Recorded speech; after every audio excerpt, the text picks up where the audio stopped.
Oi, boa noite, Walter, boa noite a todo mundo que está assistindo a gente aqui no Facebook. Vamos começar hoje mais um programa antivírus, nosso programa semanal que debate os temas da conjuntura, né?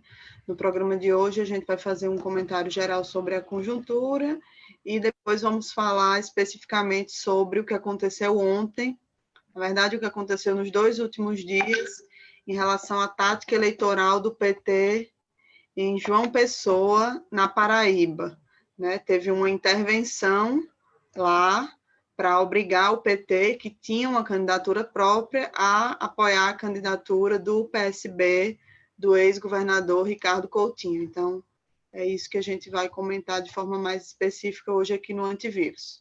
Walter, você começa. Muito bem. Boa noite a todos, boa noite a todas. Como falou a Natália, a gente vai iniciar com uma apresentação geral e depois vamos abordar um assunto específico, né? Bom, a semana entre 7 e 14 de setembro, essa última semana que passou, ela foi marcada pelas articulações finais das candidaturas e coligações que disputarão as eleições municipais de 2020. O dia 16 de setembro foi a data final para realizar convenções e agora, até o dia 25, corre um prazo para ajuste de atas. E no dia 26 de setembro começa oficialmente a campanha eleitoral. A partir daí, vai ser possível fazer uma análise mais precisa acerca de quais são os grandes temas em debate, quais são os campos políticos que vão estar confrontados no país inteiro, o desempenho desses campos nas pesquisas e as perspectivas das candidaturas em todo o país. Então, em próximos programas, a gente pretende voltar a uma análise mais detalhada do quadro eleitoral.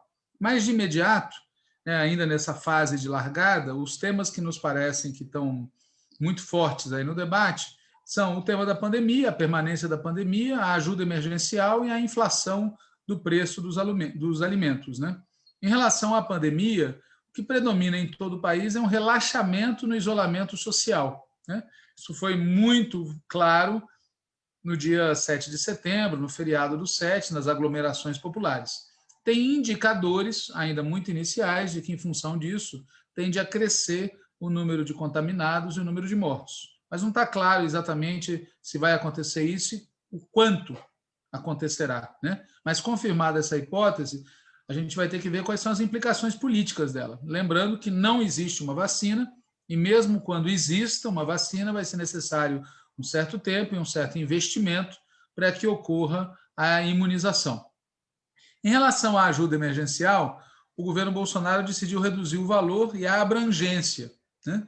Essa decisão, somada à alta no preço dos alimentos, já está tendo como consequência imediata uma piora ainda maior nas condições de vida de dezenas de milhões de pessoas. Saíram recentemente pesquisas feitas pelo IBGE falando do crescimento do número de pessoas que estão numa situação de miséria no país. O governo tem pressionado, né? O governo Bolsonaro, esse ultraliberal governo Bolsonaro, tem pressionado os grandes supermercados a conter os preços, porque sabe do conteúdo explosivo desse aumento no custo de vida, esse aumento no custo dos alimentos nas vésperas de uma eleição municipal. Em outros momentos da história, situações parecidas geraram saques famélicos e geraram voto bronca, né? Voto contra o governo. Portanto, as eleições de 2020 podem coincidir com uma situação que seja politicamente desfavorável para o governo Bolsonaro. Restando saber, nesse caso, quem é que vai capitalizar o descontentamento. A esse respeito, embora tenha uma dispersão muito grande nas coligações, como a gente já comentou em programas anteriores, chama a atenção o que está ocorrendo na cidade de São Paulo, né? Para sustentar a candidatura do Bruno Covas na cidade de São Paulo, foi formada uma aliança entre MDB, PSDB e DEM. Aliás, nessa aliança está até a Marta Suplicy, aquela que diziam que podia ser aliada nossa, lembram? Pois é, então essa aliança que foi formada em São Paulo em torno do Bruno Covas pode ser uma espécie de embrião de uma aliança nacional, né? Aí tem a ver com os planos do governador Dória. Evidentemente, a postura da esquerda, a postura do PT frente a essa situação, inclusive nas campanhas eleitorais, né, tem que ser, né, necessariamente muito combativa e muito ofensiva. Isso vai exigir a presença física das nossas principais lideranças, uma ativa política de comunicação e uma linha política, né? E, por falar de linha política, o pronunciamento feito por Lula no dia 7 de setembro, assim como o programa de reconstrução e transformação, que vai ser oficialmente lançado agora no dia 21, contribuem com suas limitações, que a gente já comentou aqui também nesse programa, mas ambos contribuem para dotar a militância petista de um discurso geral frente à situação. Não de um discurso localizado, municipalizado, setorizado, mas um discurso geral. Evidentemente, é preciso saber traduzir e conectar esse discurso geral às realidades locais e às realidades dos diferentes setores populares, levando em consideração, ademais, que o PT como um todo e o Lula em particular seguem vítimas de uma campanha de invisibilização e uma campanha de perseguição propriamente dita. Exemplo de perseguição é o que aconteceu logo depois do discurso feito pelo Lula no dia 7 de setembro. Né? Foi aberto um novo processo contra ele, requentando questões que já estavam encerradas pela Justiça, e foi feito um ataque direto contra o advogado, o Zanin. Né? Esses fatos e muitos outros confirmam algo que a gente veio repetindo aqui em vários programas do antivírus. A judicialização da política e a partidarização da justiça seguem sendo utilizadas como arma por parte dos diferentes setores da oligarquia, não apenas contra nós, mas também na disputa entre eles. Né? Como disse numa reunião recente o governador Tarso Genro, é uma guerra de camarilhas, né? Ou, para usar uma expressão menos, é uma guerra de quadrilhas. Né? O Estado do Rio de Janeiro é um laboratório desse tipo de situação. E essa guerra de camarilhas envolve, inclusive, os diferentes setores do chamado Poder Judiciário. Né? Bom, ainda nesse terreno judiciário, houve a mudança na presidência do Supremo Tribunal Federal. Estou muito tocado pela notícia de que várias das pessoas que compareceram à cerimônia de transferência da presidência foram contaminados pelo Covid, que é uma doença que, como todo mundo sabe, tá certo? O presidente da República considera que é uma gripinha. E o fato é que houve uma mudança na presidência do STF, houve uma mudança na composição das duas turmas, mas isso não contribui, na nossa opinião, para aumentar as chances do Moro ter o seu procedimento questionado e para aumentar as chances de anular as condenações contra o Lula feitas pelo Moro. Pois o debilitamento que está ocorrendo da Operação Lava Jato, raiz, né, Moro e Dallagnol, não tem implicado no fim dessas operações espetaculosas e nem tem implicado numa redefinição do papel do judiciário. Aliás, o Fux e em Fux We Trust, né? E o Toffoli, os militares não são golpistas, os dois já falaram publicamente que não enxergam no Bolsonaro uma ameaça à democracia. E, aproveitando a tolerância do Congresso e a tolerância do Supremo, tá certo?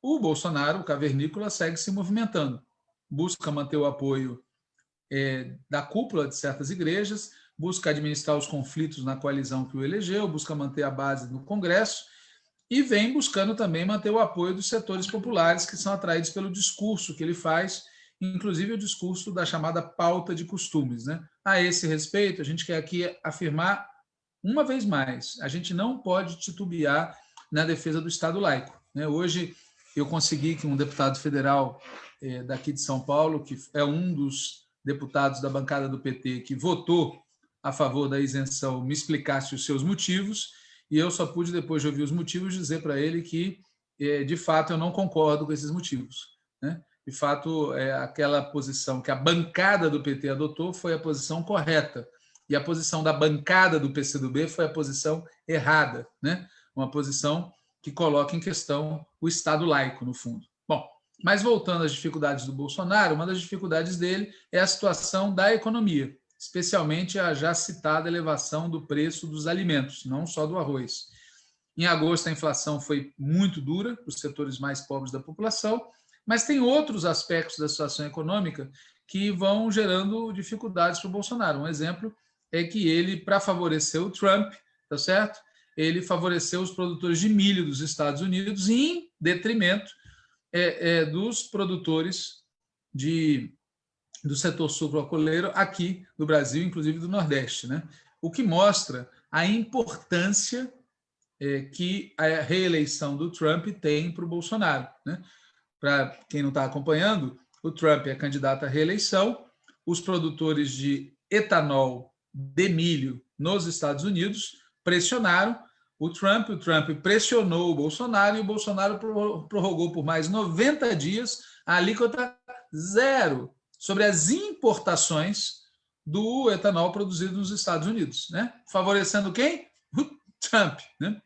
E, aliás, essa mesma postura pró-Trump, o governo brasileiro, leia-se o Bolsonaro e o seu chanceler Ernesto Araújo, adotaram na eleição do Banco Interamericano de Desenvolvimento, que há mais de 60 anos sempre teve um presidente latino-americano e agora resolveu ter um presidente estadunidense. E foi lá o Brasil chancelar a pressão dos Estados Unidos, que ganhou mais essa parada. Bom, evidente que isso tem a ver com o conflito geopolítico Estados Unidos e China, tem a ver com a preocupação dos Estados Unidos de manter controle sobre o que eles acham que é o pátio traseiro, né, o quintal deles. E o fato é que a conjuntura aqui na América Latina continua quente, a gente não vai falar disso nesse programa, talvez num outro programa a gente até traga alguém para falar mais em detalhes, mas o fato é que no Peru, na Colômbia, na Bolívia, no Chile, na Argentina, assim, a situação está muito tensa e a Venezuela está sob ameaça permanente de alguma agressão militar direta ou indireta dos Estados Unidos. Mas, de novo, voltando para o Bolsonaro, tá certo? A gente tem que estar esperto porque as dificuldades são muito grandes dele, as dificuldades dele na área da economia também são muito grandes, mas tem aí um paradoxo, né? Como a economia está no fundo do poço, ela começa a exibir alguns sinais de recuperação, muito lento, muito assimétrico, mal distribuído no país, mas, de toda maneira, existem sinais de uma recuperação que, em parte, tem a ver com a ajuda emergencial, mas o fato é que isso pode alimentar, de novo, um certo, né, fôlego de gato aí para o cavernícola. Bom, o ministro da Economia, o Guedes, ele continua com a mesma toada de sempre, a linha dele é cortar, e um dos cortes que ele está planejando, a gente já falou por aqui, é de substituir políticas públicas permanentes, inclusive a vinculação entre salário mínimo e inflação, pela tal Renda Brasil. Quer dizer, na verdade, é tirar recursos do povo. Tirar recursos do povo. Ao invés da renda ser um acréscimo, não, vai ser um substituto de políticas estruturais, né? E isso tem a ver, claro, com a agenda geral ultraliberal do Guedes, que aparece não só na política econômica do governo Bolsonaro, mas também nas propostas de reforma tributária, de reforma administrativa e do orçamento 2021, que a Natália comentou num programa anterior. No caso específico aí da reforma administrativa, além da quebra da estabilidade e de prejuízos para os servidores, tem duas questões gravíssimas que a gente queria alertar, né?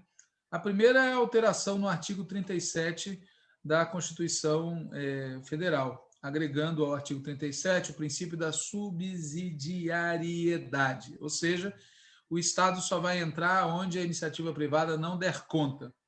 E o Estado não poderá criar, portanto, políticas como reservas de mercado, políticas de conteúdo nacional, compras estatais para pequenos fornecedores. Na prática, isso é constitucionalizar o Estado mínimo neoliberal. Esse princípio, né, da subsidiariedade, alguma coisa parecida com isso tinha na Constituição chilena na época do governo Pinochet, quando o Guedes passou por lá para fazer as suas maldades.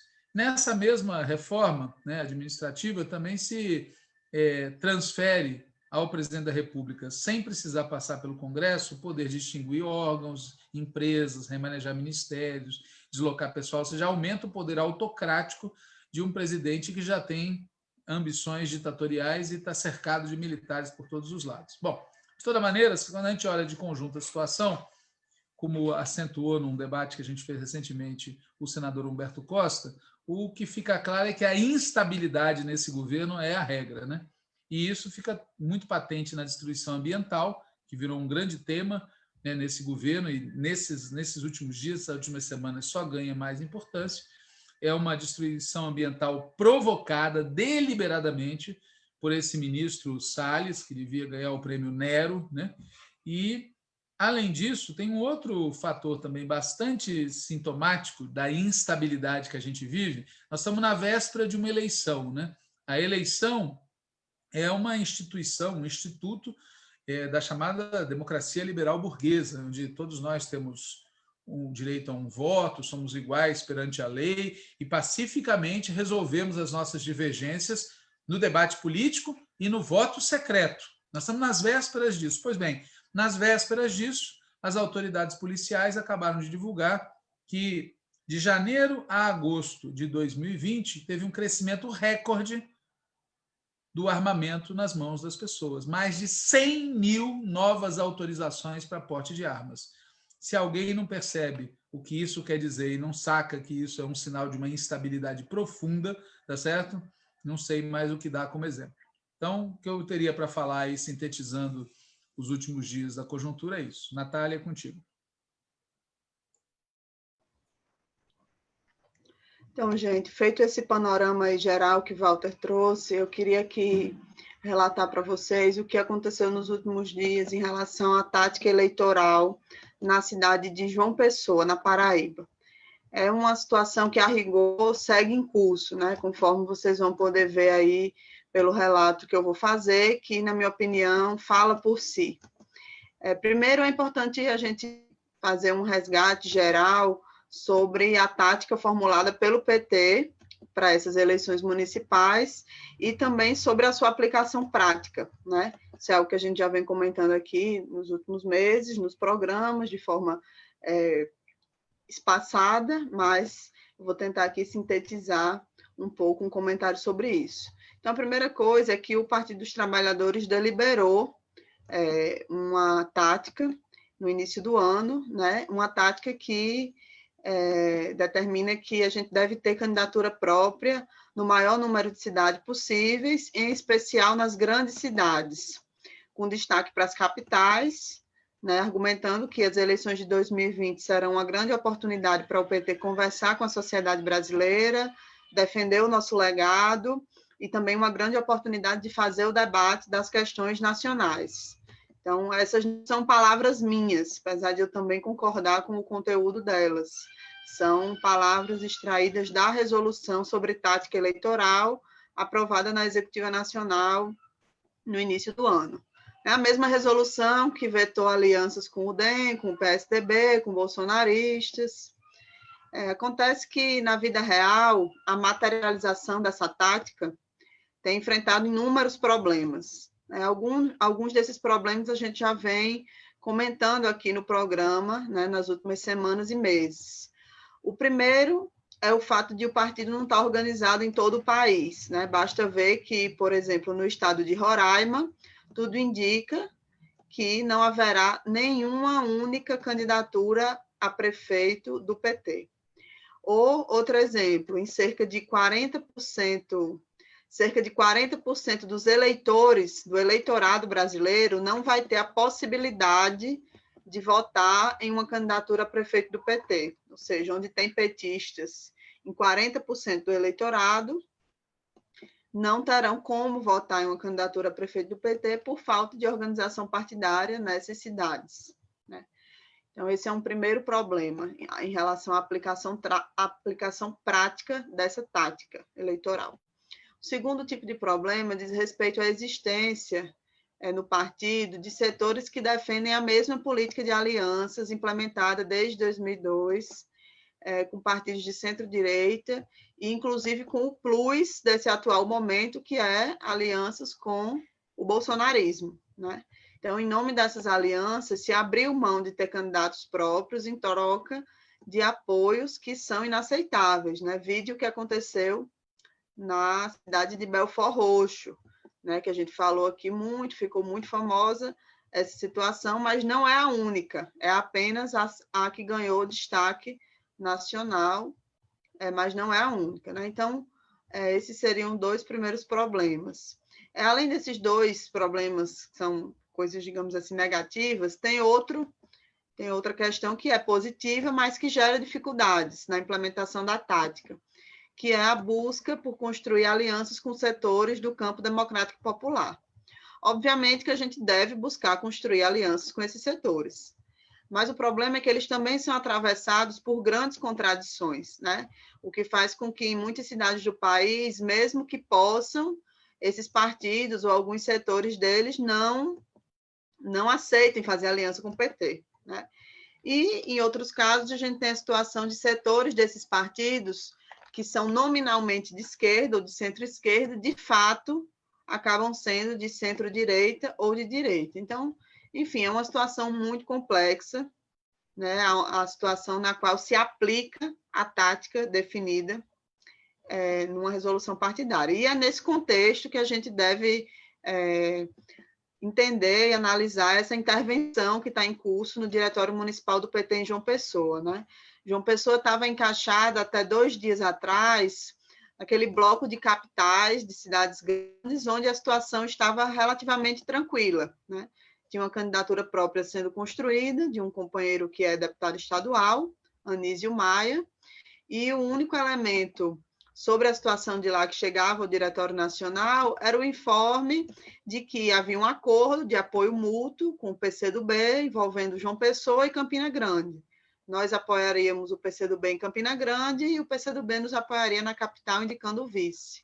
O que, inclusive, se viabilizou, né, essa aliança com o PCdoB na convenção.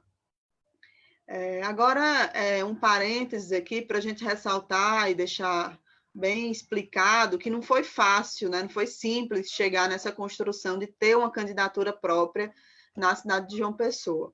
Nem todo mundo conhece os detalhes sobre a situação do partido, né? Mas a situação do partido lá na Paraíba é bastante complexa, né? Tem um histórico de divergências internas muito profundas e que já levaram a situações muito difíceis do ponto de vista da construção partidária em momentos recentes.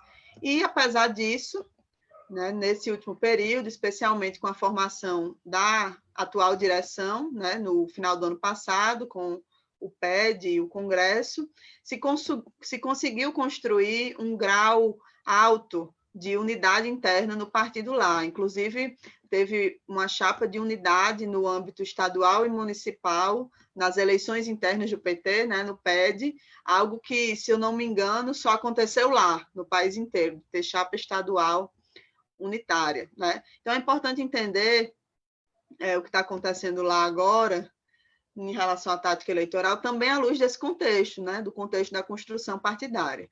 Então, voltando à questão da tática, né, também é bom que se diga que nesse processo de construção da candidatura petista à prefeitura, né, ao longo dos últimos meses, que está em curso, em nenhum momento aconteceu uma busca efetiva por parte do PSB de uma aliança conosco. Então, somente agora, nessa última semana, o ex-governador Ricardo Coutinho entrou em cena, buscando uma aliança.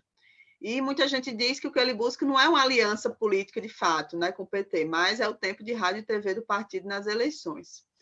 E antes dele se tornar o candidato do PSB, né, às 16 horas do dia de ontem, que era o último dia para as convenções, para a realização das convenções, 1 hora antes do início da convenção do PT, ele tentou de todo jeito obter o apoio do PT para 2 outras candidaturas, ou seja, antes de colocar o nome dele nesse período que eu relatei aqui, 1 hora antes da convenção do PT, ele tentou obter apoio para 2 outras candidaturas. Então, além de buscar uma aliança no tempo político vencido, digamos assim, com um caráter um tanto que instrumentalista, ele ainda conseguiu a proeza de, no espaço de 1 semana, apresentar 3 nomes diferentes. Primeiro foi o nome de Luciano Cartacho, que é um ex-petista atualmente no PV, e é o prefeito, então o PT abriria a mão da candidatura para esse apoio. Depois, a deputada estadual Estela Guerra. E, nos acréscimos do segundo tempo, ele próprio, Ricardo Coutinho, resolveu ser o candidato, né? Então, só ressaltando, isso tudo aconteceu ontem, dia 16, que todo mundo sabe que foi o último dia para realizar as convenções, à tarde, faltando menos de 1 hora para a convenção do PT se instalar, né? Então, esses são os fatos acerca da disputa lá pelo apoio do PT ao PSB em João Pessoa. E qual foi o debate que aconteceu no Diretório Nacional sobre isso, né? Eu vou falar especificamente do que aconteceu no Diretório Nacional. Na terça, dia 15, ou seja, antes de ontem, o Diretório Nacional se reuniu numa reunião convocada com antecedência para resolver questões eleitorais pendentes. E uma dessas questões que foi posta para discussão foi a situação de João Pessoa, porque já existia, antes de ontem, a pressão do PSB para que o PT retirasse a candidatura e apoiasse uma candidatura do PSB ou apoiada pelo PSB, que até então não era a do ex-governador Ricardo Coutinho, né? Então, o Diretório Nacional se reuniu e a deliberação tomada em relação a João Pessoa foi que estava sendo dada uma orientação para que se tentasse construir uma aliança da esquerda em João Pessoa. Obviamente, essa orientação podia se viabilizar de diversas formas, né? Seja com um acordo para o segundo turno, seja com o apoio do PSB à candidatura do PT, ou o contrário, o apoio do PT à candidatura do PSB e outras formas. Então, tinha diversas formas de viabilizar essa orientação, né? Também teve, na reunião do dia 15, diante de ontem, quem abriu o jogo e defendeu explicitamente que fosse feita uma intervenção, desde já, ali no dia 15, ou seja, aprovar na reunião do diretório essa intervenção para apoiar qualquer nome indicado pelo ex-governador Ricardo Coutinho, que, como eu disse, ainda não era o candidato naquele momento, né? Só que não foi isso que foi aprovado no Diretório Nacional do dia 15, não foi aprovada nenhuma intervenção, né? O que foi aprovado lá, por unanimidade, foi uma orientação para se buscar a unidade da esquerda na cidade de João Pessoa.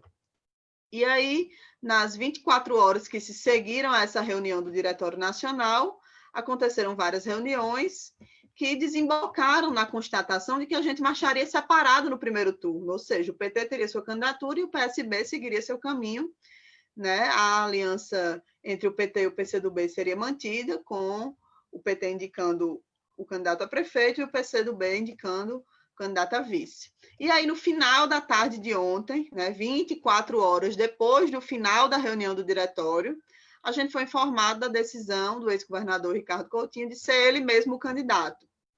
E aí estava em curso já um verdadeiro emparedamento para que o PT retirasse a candidatura e fizesse parte dessa aliança, né? E é bom ressaltar, não se sabe, até hoje, inclusive, se a gente vai, caso prevaleça essa posição de apoio ao PSB, indicar se quer o vice.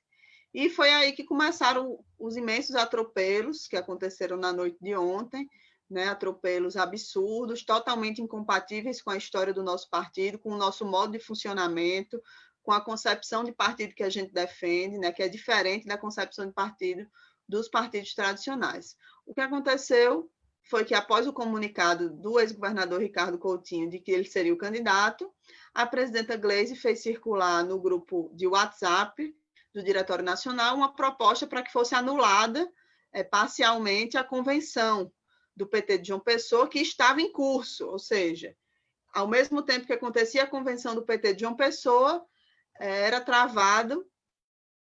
se tentava aprovar no Diretório Nacional a anulação parcial daquela convenção, para que a gente apoiasse a candidatura de Ricardo Coutinho. Logo depois disso, apareceu um projeto de resolução postado pela secretária de organização, Sônia, formalizando essa proposta de apoio à candidatura de Ricardo Coutinho, e o inacreditável é que esse projeto de resolução trazia a data da véspera e atribuía a decisão, essa decisão que estava se tentando tomar, que acabou se tomando no diretório, no grupo de WhatsApp, atribuía essa decisão à reunião do dia anterior, que não tinha aprovado isso, que, como eu disse, tinha aprovado uma orientação de busca de unidade da esquerda. Então, evidentemente, a gente denunciou que se tratava de uma tentativa de fraudar o que tinha sido aprovado no diretório no dia anterior, e o projeto de resolução foi retirado, foi corrigida a data, enfim.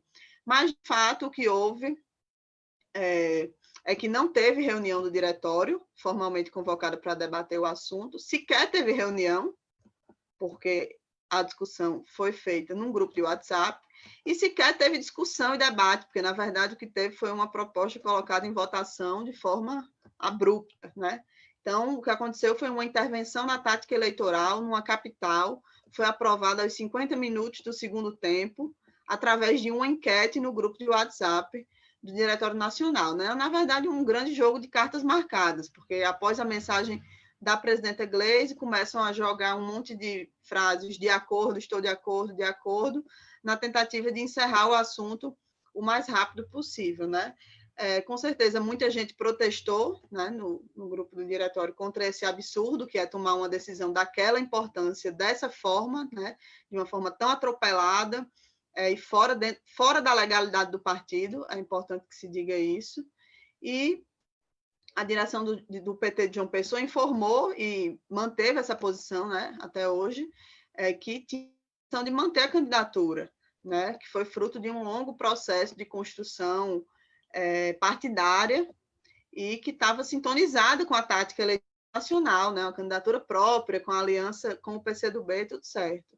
Mas o fato é que prevaleceu o atropelo, prevaleceu a submissão do partido a uma imposição de uma hora, né, e que, se for mantida, tem fortes chances de transformar o que seria uma eleição politizada, né, e de fortalecimento do PT em uma capital do Nordeste, num processo degringolado e fratricida, né? Então, o que prevaleceu ao final da troca de mensagens, né? E eu digo troca de mensagens porque a gente acha que uma troca de mensagens no WhatsApp não é uma reunião online, né? Então, não tinha poderes deliberativos para se fazer o que se fez. Então, o que prevaleceu ao final dessa troca de mensagens via WhatsApp, ainda ontem de noite, é que foi designada uma comissão composta por 3 pessoas da Executiva Nacional para fazer uma nova convenção e viabilizar a intervenção, que na prática é fazer uma ata, né? Então, ou seja, no dia anterior, dia 15 de novembro, por unanimidade, o diretório decide que tomaria alguma decisão somente após debater, né, o que acontecesse na convenção do PT de João Pessoa. Mas o trator passou e tudo se desfez, né, foi enfiado de goela abaixo do PT de João Pessoa e de uma parte do Diretório Nacional que protestou contra esse método e contra esse mérito também. Foi enfiada de goela abaixo uma aliança que foi rejeitada pela totalidade do partido, né, que vive essas circunstâncias que eu relatei, e, enfim, absoluta intempestividade, sem nenhuma preparação, cuidado, e hoje a gente está na seguinte situação. A gente teve acesso pela imprensa local ao documento que formaliza essa intervenção, nomeia uma comissão para viabilizar essa aliança e desfaz a candidatura majoritária do PT de João Pessoa. Segue indefinida a questão da vice, pelo menos até onde eu tenho informação, mas pode ser que tenha alguma coisa mais atualizada já em curso agora. E a direção municipal do PT de João Pessoa registrou a ata da convenção no TRE ontem, né? E se reuniu hoje e reafirmou a posição de manter a candidatura própria. Ou seja, o conflito está instaurado, né? Está em curso, muita água ainda deve rolar, pode rolar, mas a gente precisa aguardar aí os próximos dias para ver o que de fato vai acontecer. Então, essa é a situação da intervenção que está em curso lá no PT de João Pessoa, que a gente achou que era importante relatar aqui no programa hoje, porque, enfim, é uma coisa que aconteceu de última hora e que é muito reveladora, né, do tipo de modo de funcionamento que, infelizmente, tem cada vez mais virado uma frequente nas instâncias do partido. É isso. Walter, acho que se quiser comentar mais alguma coisa sobre esse assunto. Quero comentar sim. Primeiro, um dos nossos ouvintes mandou aqui uma matéria publicada pelo site do PT na Paraíba no dia 20 de agosto. A matéria diz assim: a presidenta nacional do PT, Gleisi Hoffmann, elogiou a iniciativa da pré-candidatura do deputado estadual Anísio Maia a prefeito de João Pessoa, como única estratégia da legenda para as eleições municipais em João Pessoa. A declaração foi dada a uma emissora de rádio da capital paraibana no início da tarde desta quinta-feira, 20 de agosto. Além de destacar o apoio da direção nacional ao nome de Anísio Maia como pré-candidato, Gleisi descartou, ao menos no primeiro turno, ceder a cabeça de chapa para outras legendas. O PT contará com 22 candidatos nas disputas previstas para os 26 estados da federação. Aí vem aspas da entrevista dada à rádio. O Anísio é o nosso candidato, que foi definido já pelo encontro municipal do PT, e nós estamos animados para a campanha. A candidatura dele é para valer aí em João Pessoa, fecha aspas, disse a presidenta nacional do partido. Abre aspas. A campanha já está sendo organizada e óbvio que, num segundo turno, indo Anísio Maia, nós queremos conversar com essas forças do campo progressista, como o PSB, PCdoB e PSOL. Nós temos um carinho, uma gratidão ao companheiro Ricardo Coutinho por tudo o que ele fez e o que ele representa. Mas estava muito incerta a saída ou não do Ricardo a prefeito e nós tínhamos que começar a construir a nossa tática eleitoral, fecha aspas. Isso foi há um mês atrás, né? Bom, o que eu queria falar é que a impressão que me fica desse e de outros episódios é que o Diretório Nacional do Partido, a maioria dos integrantes do diretório vem adotando vários pesos e várias medidas para definir a política de alianças nesse processo eleitoral. Tem uma diretriz geral, que a Natália já comentou no início aqui do programa, né, que aponta para candidaturas próprias, para um discurso nacionalizado, etc. Mas tem alianças com partidos que não estão contemplados por aquela diretriz. Vide o famoso caso de Belfort Roxo, que está longe de ser uma exceção, né? Por outro lado, tem uma decisão no caso de Recife, adotada meses antes, após longo e prolongado debate, de firmar candidatura própria. Mas não houve, naquele momento, em nenhum momento, intervenção no Diretório Municipal do PT de Recife, a tal ponto que, mesmo tendo uma decisão da Nacional, o Diretório encaminhou outra coisa, o processo teve que voltar para a Nacional, que reafirmou candidatura própria. E já no caso de João Pessoa, aparece uma decisão adotada no momento fatal, quase sem debate nenhum, com o sentido oposto, de tirar a candidatura do PT e apoiar uma candidatura do PSB, mas que antes era outro nome e que antes era de outro partido, né? Porque, como falou aqui a Natália, o início, a proposta era apoiar o Cartacho do PV, depois uma deputada do PSB, e 2 ou 3 horas antes do momento fatal, Ricardo Coutinho se lança candidato. E tudo isso feito de maneira caótica, via WhatsApp e uma intervenção numa direção municipal. Né? Um negócio muito grave, um método muito caótico, muito desorganizado. E um detalhe curioso, né? Quando nós debatimos que, na lista de zap do Diretório Nacional do PT, quando nós debatimos e questionávamos esse método e dizíamos, olha, nós não reconhecemos uma votação feita desta maneira, sem debate prévio e uma intervenção decidida desta maneira, com troca de mensagens no WhatsApp. Um dos dirigentes do PT, uma pessoa muito popular, bradou que ele também desconhecia a lei da gravidade, mas isso não fazia nenhuma diferença. Como quem diz assim, ok, vocês desconhecem a decisão que nós estamos adotando aqui, mas isso não faz a menor diferença. O que esse dirigente muito popular falou é muito ilustrativo da maneira como algumas pessoas do Diretório Nacional pensam. Acreditam que as resoluções que eles defendem, que eles aprovam, têm a força de uma lei natural, têm a força da lei da gravidade, né? Mas como obviamente não é assim, acabam acontecendo coisas como em Itaboraí, né? Onde foi aprovada no Diretório Nacional uma aliança com o Partido Bolsonarista, que supostamente ia dar a vice para o PT, mas os bolsonaristas chutaram, não fizeram aliança. Bom, o grotesco nesse episódio todo, por fim, de João Pessoa, é que o Ricardo Coutinho, que é o pivô dessa situação, já foi do PT no passado. Quando ele foi do PT, ele brigou várias vezes contra esse tipo de intervenção de fora sobre o local, de cima para baixo, várias vezes. E naquela ocasião, inclusive, ele decidiu sair do PT em protesto contra este tipo de intervenção, contra esse tipo de procedimento. E agora, vejam só, depois de tanto tempo, ele exige que seja feita uma intervenção desse tipo para favorecê-lo.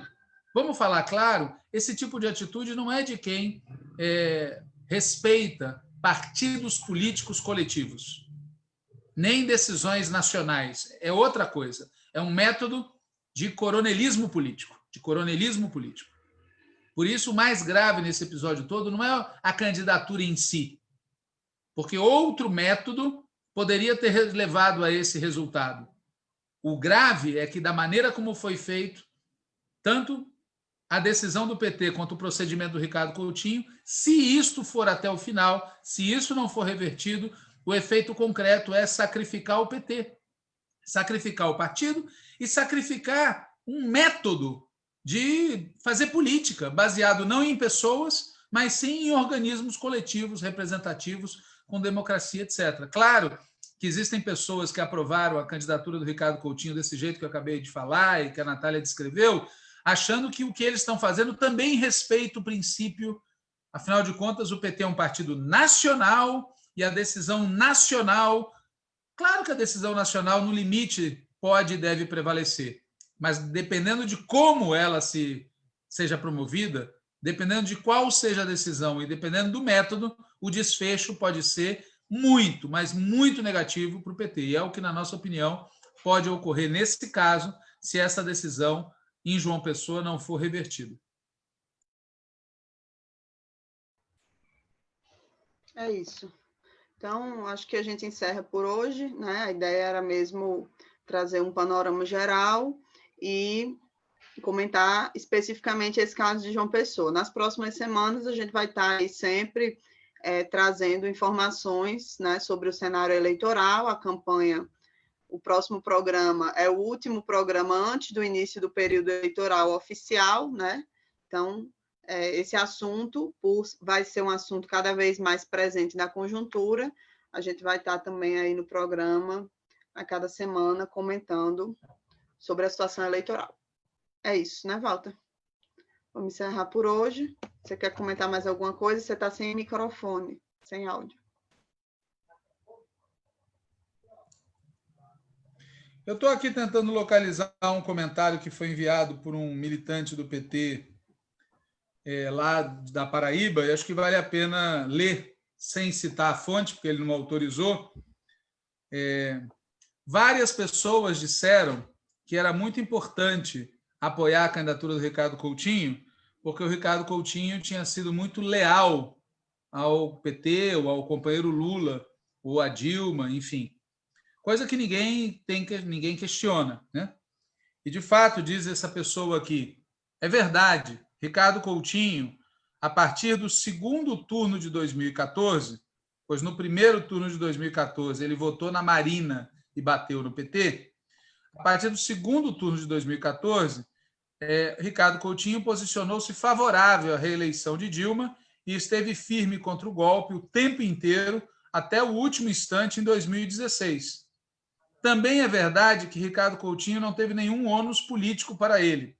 Considerando o perfil do eleitorado na Paraíba em 14, vitória de Dilma, e em 18, vitória de Haddad, na esteira da popularidade de Lula e não na esteira da popularidade de Ricardo Coutinho, o ex-governador teve um cenário favorável à sua estratégia, que se mostrou correta, de polarizar com as forças da direita, sobretudo o PSDB. Basta lembrar que Cássio Cunha Lima foi derrotado ao Senado. Fazendo o cálculo que alguns setores do PT entendem, se Ricardo Coutinho não teve ônus, o PT não teve bônus. Explico, diz essa pessoa que mandou o comentário.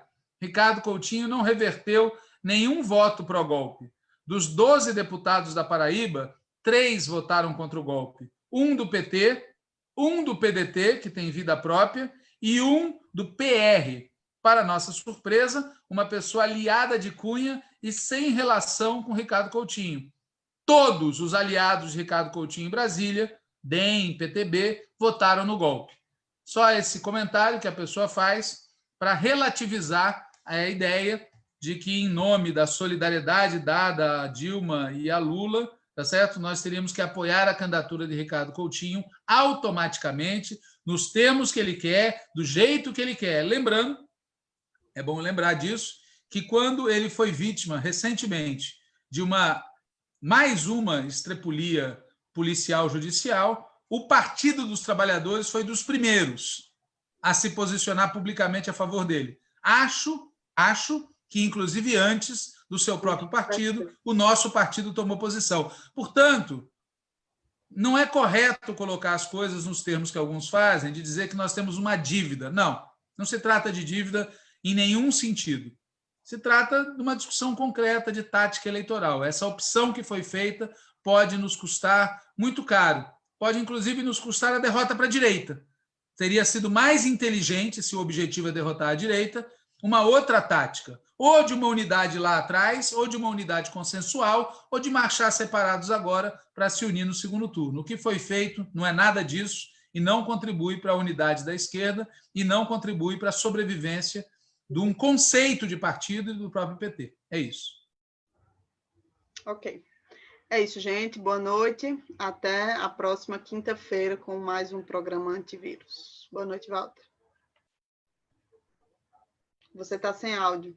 Você tem que lembrar que você tem que retirar a transmissão, porque eu transferi para você o host da atividade. Okay. Então, não esqueça de tirar, senão vai ficar transmitindo lá eternamente. Tá Só bom. isso. Boa noite, gente. Vou encerrar aqui.